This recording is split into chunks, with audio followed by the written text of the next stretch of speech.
Story 1. If you present someone with a limited set of options, usually 2 or 3, instead of asking an open-ended question, you can subtly guide them towards making a decision that aligns more closely with what you want. For example, instead of asking, "What do you want to do tonight?" you can say, "Would you like to watch a movie or go out for dinner?" Story 2. If you greet people as though you are excited to see them, they will be equally happy to see you. This works great if you work in customer service and do not want to deal with people with bad attitudes. Story 3. If you praise people and treat them as if they are being their best selves, and point out all the positive things they do and what you like about their behavior, they will do more of it, and they will do their best to live up to that expectation. The same goes for if you treat them as a loser and only point out what they are doing wrong, they will live up to that as well. Story 4. If someone is angry with me and yelling, I will calmly say, "I think I understand, but could you phrase the problem differently to help me understand better?" 9 out of 10 times they stop dead in their tracks, regroup, and rephrase calmly and much nicer. In short, getting people to actively think about what and how they say something. Story 5. Get in the habit of doing something nice for the next person without expecting reward or recognition. It doesn't have to be anything major, just little things like picking up a bit of trash or whatever. It doesn't really matter how it affects others, but it makes you feel better in small increments that can add up. Story 6. Just because someone asks you a question, it doesn't mean they get to decide what sort of answers they can get. If you're asked about a complicated topic, it's okay to say, "I don't think I have enough information," or "I think I need to think about it more for an answer," if you don't feel comfortable answering. Story 7. My dad used this phrase a lot while I was growing up. Make it easy for them to give you what you want. When asking for something that needs approval or input from someone else, think about the situation from the other person's perspective. Try to anticipate any reason they may say no or disagree and have a rebuttal ready. It's even better if you can make it sound like it was their idea in the first place, or that their ideas are going to contribute in some way, or that they'll benefit. Also, consider body mirroring and body language in general. When you're trying to connect with someone, mirror their body language and maintain eye contact. When interacting with people, try to keep your posture straight and don't close yourself off. Keep your body language open and relaxed, and people will enjoy your company more and be more likely to trust you. Story 8. Ignoring negativity. Is someone causing problems? Ignore them. Is someone talking negatively? Move along, go and do something else. Almost no one is necessary, and you don't need to entertain anyone if they want to make things hard. Don't feed the trolls, people. Story 9.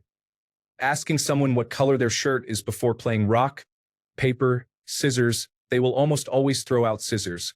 I'm not sure of the relation, but I've used it as a party trick many times. Obviously, the person you're playing with can't know the trick. I got 5 people in a row once with it at a party. Story 10. When debating someone, concede a point early on. You will be amazed at what people will concede once they know they are not the first to do so. And they will always concede something larger than you have. I negotiate for a living. It works like a charm. Story 11.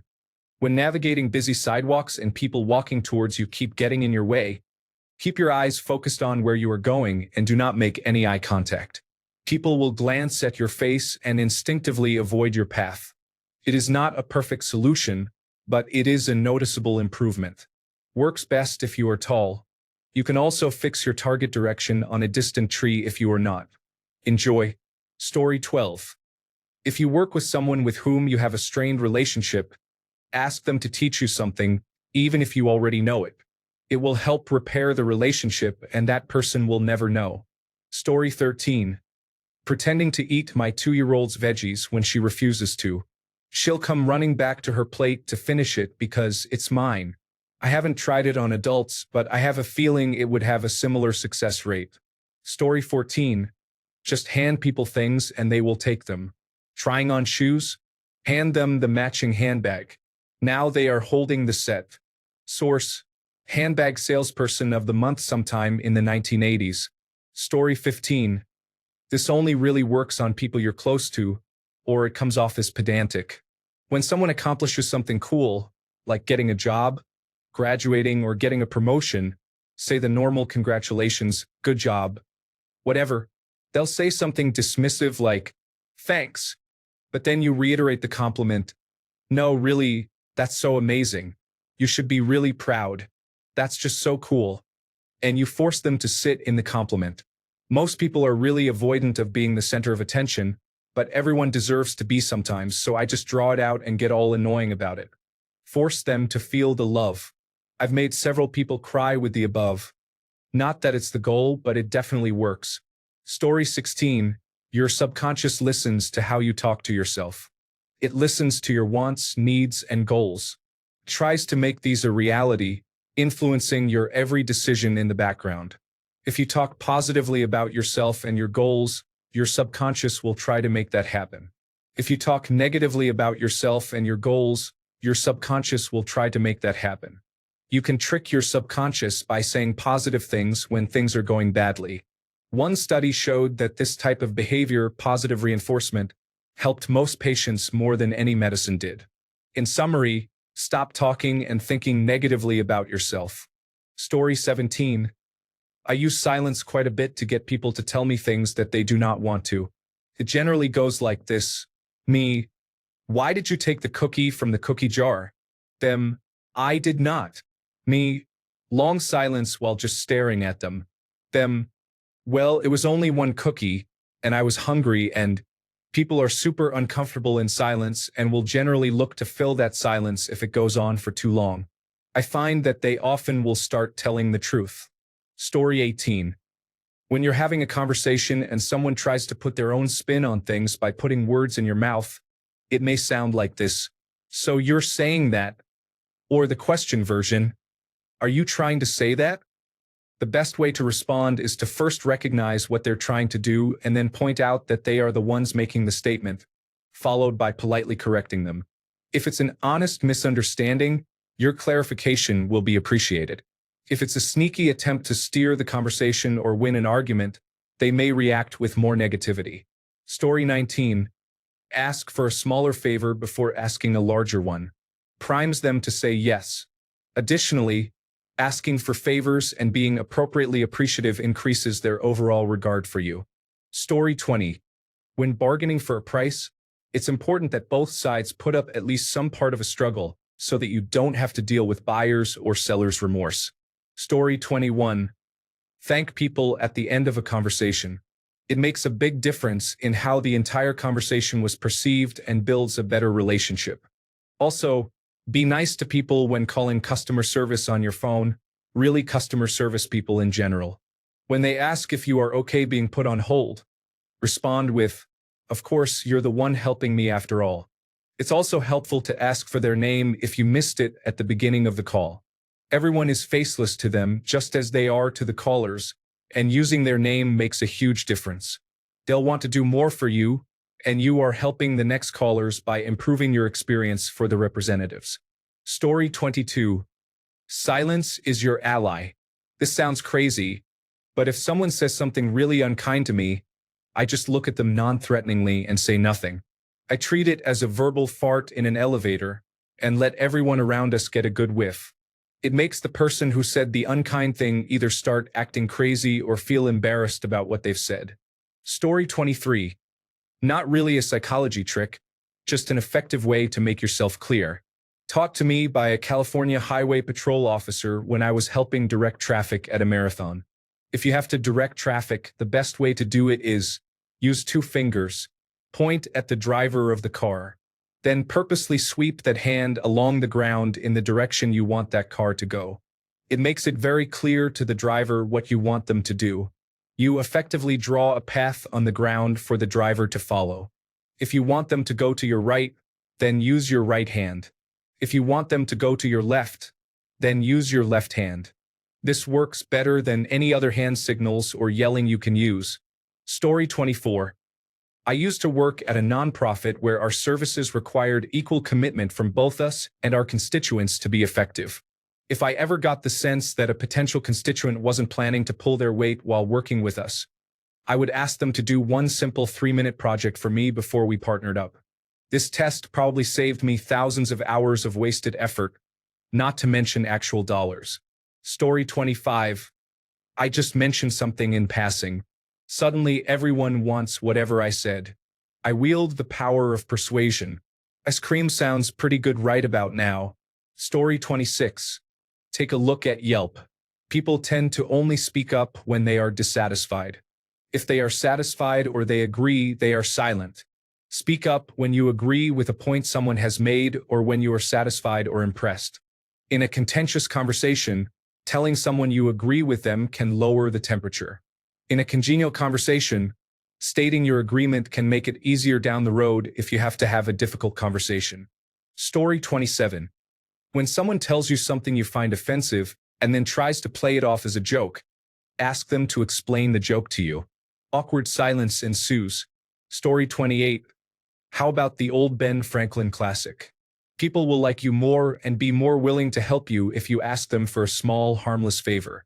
If someone seems to be clashing with you, asking them for help or to do something innocuous for you can actually help that dynamic. It's like their subconscious observes them doing something for you and assumes, oh, I guess I helped that person. I must like them. By that token, our own brains often work this way. Somewhere deep down, we observe our own behavior and use that to inform our sense of self. This is why fake it till you make it works. For example, if you need to work on your discipline, pick one small thing like doing the dishes every day or waking up on the first alarm, and do it every day. Your brain starts to believe, oh, I can do something I don't want to do reliably every single day. I must be somewhat disciplined. And it will get easier to work on more or larger habits. Story 29. Questions. Never make accusations or reveal what you know. Just ask questions. Lots of questions. People reveal things about themselves, especially if you perfect the art of asking this to really find out about that. Story 30. When a kid is yelling and upset, I sidle up and say, hey, let's just talk. Okay? I'm right here. I can hear you. Unless it's an autistic meltdown, that kid will stop and talk to me in a calm manner. This usually works for grown-ups too, by the way. Story 31. I'm a high school teacher. If students are goofing off on an assignment, I put a 5-minute Google timer up on the screen, and they all start scrambling because, holy cow, 5 minutes. Go, go, go. For making small talk. If you ask someone about themselves and show interest in their responses, they will think you are interesting to talk to. Story 32. Pay attention to people's names. Remember one small thing about them, and you'll have an ally for life. If someone says their birthday is next week, ask which day, and then on that day, find them and say happy birthday. That's literally it, and they will just like you after that. Do not overdo it either. Story 33. Just telling the honest truth, even when it is uncomfortable, and encouraging others to do the same. No, not in the way that brutally honest people just insult you under the guise of being honest. I mean calling out rude behavior when you see it, and communicating your thoughts and intentions clearly and directly, but with some tact. Story 34.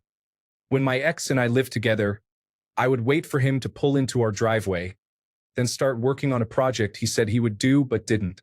He would always take over and finish it. I don't have to do that anymore because my husband is a full-grown adult who doesn't neglect his chores. Story 35. My brother does this all the time and it seems to work on people as long as they don't catch on. If you ask them a question like, where do you see yourself in 3 years? And they say, I don't know. Then you say, okay, but what if someone asked you, where do you see yourself in 3 years? What would you say? Somehow they usually answer if they imagine someone abstract asking them, or maybe they've had a little more time to think about it. This applies to many questions. Story 36. It worked on all 3 of my kids and countless others. Instead of asking them questions about what they did or what you suspect they've done wrong, just look them in the eye and say nothing. The longer you're silent, the more they'll tell you that they don't want to tell you. Story 37. For those that work with or have kids, don't say if, say when. For example, instead of saying, if you finish your homework, you can watch television, say, when you've finished your homework, you can watch television. It makes it more likely that they will follow the instruction because the incentive for them doing so seems more tangible. Story 38. If managers or higher-ups at work don't know your name, You can often dodge them piling work on you, micromanaging, or otherwise pestering you by repeatedly and frequently calling them by their name. It creates an awkward situation where they feel they should know your name and can be embarrassed to engage with you, lacking this knowledge, and often will not want to ask you directly.